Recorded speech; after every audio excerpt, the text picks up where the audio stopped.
wanted to find a way to really share in the profitability of the wine business without being a winery. I had to do something that made my vineyards special and not just commodities. And so to do that, we set about to talk about grape pricing. And in the past, it was all commodity pricing. And in a commodity, if you have a large crop, you get a low price. If you have a small crop, you get a high price. It has nothing to do with quality. It has nothing to do with what the consumer thinks about your product. So we needed to change that.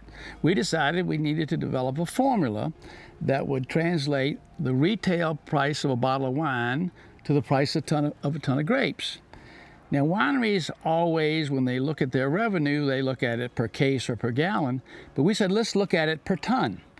So we took their price per case, which is all FOB in those days, times the amount of cases that they got per ton, which in those days were 60 to 70.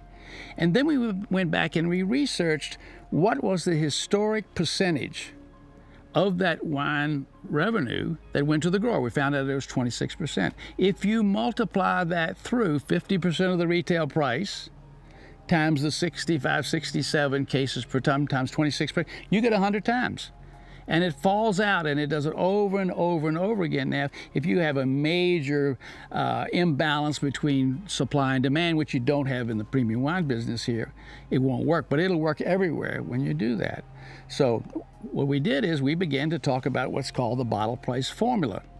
And basically, it changed the way people price grapes. In the past, the grape grower would go to a vintner and he would say, I'll give you 10% more than average, or you give it 10% less than average. Now, the grape grower says, what's the price of the bottle that my wine is going into?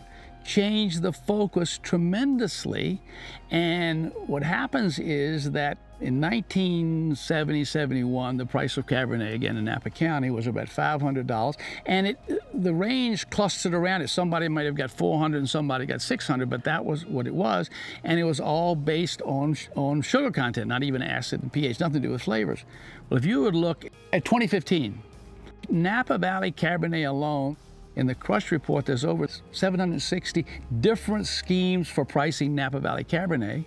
The lowest is $250, and the highest is $48,000 a ton, and the average is $6,000. Now, that's 760 different things, can only be based on what the consumer pays for the wine. So we really changed the way business is done in terms of grape pricing, and that had several effects.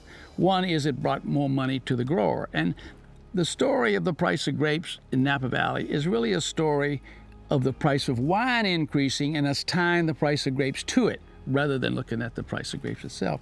Secondly, and very importantly, what we did is we made vineyards economically viable. Long-term, short-term, if they're not the economic best use of the land, and they're not going to last. You can do all the ag preserves you want, but it won't last. But we made vineyards economically viable. And thirdly, and really importantly, generally in agriculture, the grower wants to overproduce and the winery wants to underpay. That's just the way it is. And you can take any commodity like that. Well, what we did is we put them on the same page. We as growers get paid based on what they get for the wine. So there's no more of this fight. And it made better wines. I honestly believe it made better wines because of that pricing system.